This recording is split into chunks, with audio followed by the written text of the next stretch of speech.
ನಮಸ್ತೆ ಗೆಳೆಯರೆ. ಆರ್ಸಿಬಿ ಈ ಬಾರಿ ಮನೆಯಲ್ಲಿ ಇಲಿ ಬೀದಿಯಲ್ಲಿ ಹುಲಿ ಎಂಬ ಗಾದೆ ಮಾತಿನಂತೆ ಆಟ ಆಡುತ್ತಿದೆ.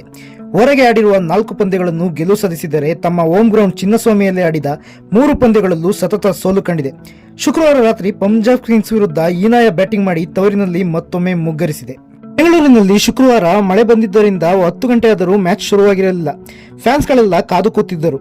ಆದರೆ ಮಳೆ ನಿಂತು ಆರ್ಸಿಬಿ ಬ್ಯಾಟಿಂಗ್ ನೋಡಿದ ನಂತರ ಯಾಕಾದರೂ ಮಳೆ ನಿಂತಿತು ಎಂದು ಆರ್ಸಿಬಿ ಫ್ಯಾನ್ಗಳು ಬೇಜಾರಾಗಿದ್ದರು. ಅದಕ್ಕೆ ಕಾರಣ ಮಳೆಯಿಂದ 14 ಓವರ್ಗಳ ಗೇಮ್ ಆಡಿಸಲು ಅಂಪೈರ್ಗಳು ಡಿಸೈಡ್ ಮಾಡಿದ ಮೇಲೆ ಟಾಸ್ ಸೋತು ಬ್ಯಾಟಿಂಗ್ ಮಾಡಿದ ಆರ್ಸಿಬಿಯ ಬ್ಯಾಟಿಂಗ್ ತಮ್ಮ ಫ್ಯಾನ್ಸ್ಗಳಿಗೆ ನಿರಾಸೆಯಾಗುವ ರೀತಿಯಲ್ಲಿ ಹೀನಾಯ ಬ್ಯಾಟಿಂಗ್ ಅನ್ನು ಆರ್ಸಿಬಿ ಬ್ಯಾಟರ್ಗಳು ಮಾಡಿದರು. ಯಾರೊಬ್ಬರು ಕೂಡ ಉತ್ತಮ ಬ್ಯಾಟಿಂಗ್ ಮಾಡಲಿಲ್ಲ.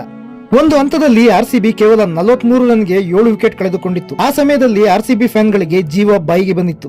ಇನ್ನು ಈ ಮ್ಯಾಚ್ನಲ್ಲಿ 3 ವರ್ಷದ ಕಾಯುವಿಕೆ ಬಳಿಕ ಇಂತಹ ಕಷ್ಟದ ಸಮಯದಲ್ಲಿ ನಮ್ಮ ಕನ್ನಡಿಗ ಮನೋಜ್ ಬಾಂಡಿಗೆ ಅವರಿಗೆ ಆರ್ಸಿಬಿ ಪರವಾಗಿ ಇಂಪ್ಯಾಕ್ಟ್ ಪ್ಲೇಯರ್ ಆಗಿ ಡೆಬ್ಯೂ ಮಾಡುವ ಅವಕಾಶ ಸಿಕ್ಕಿತ್ತು. ಕೇವಲ 1 ರನ್ಗೆ ಅನ್ಲಕ್ಕಿಯಾಗಿ ಅಂಪೈರ್ ಕಾಲ್ನಿಂದ LBW ಆದರು.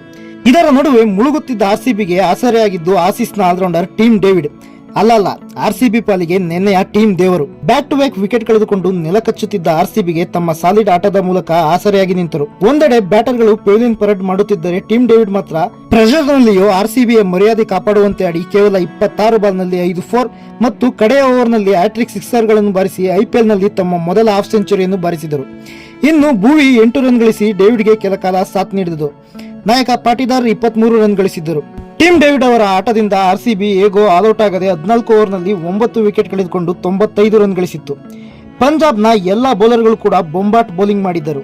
ಕೇವಲ 96 ರನ್ಗಳ ಟಾರ್ಗೆಟ್ ಅನ್ನು ಪಂಜಾಬ್ ಸುಲಭವಾಗಿ ಚೇಸ್ ಮಾಡುತ್ತದೆ ಎಂದು ಎಲ್ಲರೂ ಲೆಕ್ಕಾಚಾರ ಮಾಡಿದ್ದರು. ಆದರೆ ಆರ್ಸಿಬಿಯ ಹೇಜಲ್ವುಡ್ ಮತ್ತು ಭುವನೇಶ್ವರ್ ಕುಮಾರ್ ಶಾರ್ಪ್ ಬೌಲಿಂಗ್ ಮೂಲಕ ಪಂಜಾಬ್ ವಿರುದ್ಧ ಗೆಲುವು ಸಾಧಿಸಲು ಶತಪ್ರಯತ್ನ ಮಾಡಿದ್ದರು. ಅದರಲ್ಲೂ ಹೇಜಲ್ವುಡ್ 3 ಓವರ್ನಲ್ಲಿ ಕೇವಲ 14 ರನ್ ನೀಡಿ 3 ವಿಕೆಟ್ ಕಿತ್ತು ಆರ್ಸಿಬಿ ಫ್ಯಾನ್ಸ್ಗಳಿಗೆ ಕೊಂಚ ಹೋಪ್ಸ್ ಕೂಡ ನೀಡಿದ್ದರು. ಭುವಿ ಕೂಡ 2 ವಿಕೆಟ್ ಕಿತ್ತರು.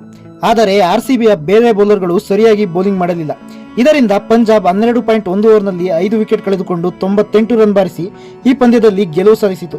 ಒಟ್ಟಿನಲ್ಲಿ ಆರ್ಸಿಬಿ ಈ ಬಾರಿ ಹೋಮ್ ಗ್ರೌಂಡ್ ನಲ್ಲಿ ಸತತ 3 ಮ್ಯಾಚ್ ಸೋತು ಬೇಡದಿರುವ ರೆಕಾರ್ಡ್ ಅನ್ನು ತನ್ನ ಹೆಸರಿಗೆ ಬರೆದುಕೊಂಡಿತ್ತು. ದೆಹಲಿಯ ಅರುಣ್ ಜೇಟ್ಲಿ ಸ್ಟೇಡಿಯಂನಲ್ಲಿ 45 ಮ್ಯಾಚ್ಗಳನ್ನು ಡೆಲ್ಲಿ ಕ್ಯಾಪಿಟಲ್ಸ್ ತಂಡ ಸೋತಿತ್ತು. ಚಿನ್ನಸ್ವಾಮಿಯಲ್ಲಿ ಪಂಜಾಬ್ ವಿರುದ್ಧ ಸೋಲುವುದರೊಂದಿಗೆ ಹೋಮ್ ಗ್ರೌಂಡ್ ನಲ್ಲಿ 46ನೇ ಮ್ಯಾಚ್ ಅನ್ನು ಸೋಲುವ ಮೂಲಕ ತವರಿನಲ್ಲಿ ಅತಿ ಹೆಚ್ಚು ಮ್ಯಾಚ್ ಸೋತ ಅನ್ವಾಂಟೆಡ್ ರೆಕಾರ್ಡ್ ಅನ್ನು ಆರ್ಸಿಬಿ ತನ್ನ ಹೆಸರಿಗೆ ಬರೆದುಕೊಂಡಿತ್ತು. ಇನ್ನು ಇದೇ ಭಾನುವಾರ ಪಂಜಾಬ್ ನಲ್ಲಿ ಮತ್ತೆ ಪಂಜಾಬ್ ವಿರುದ್ಧ ಆಡುತ್ತಿದ್ದು ತನ್ನ ಈ ಬಾರಿಯ ರೆಕಾರ್ಡ್ ನಂತೆ ಅವೇ ಪಂದ್ಯದಲ್ಲಿ ಗೆಲುವು ಸಾಧಿಸುತ್ತಾ ಅಥವಾ ಸೋಲು ಕಾಣುತ್ತಾ ಎಂದು ಕಾದು ನೋಡಬೇಕಿದೆ.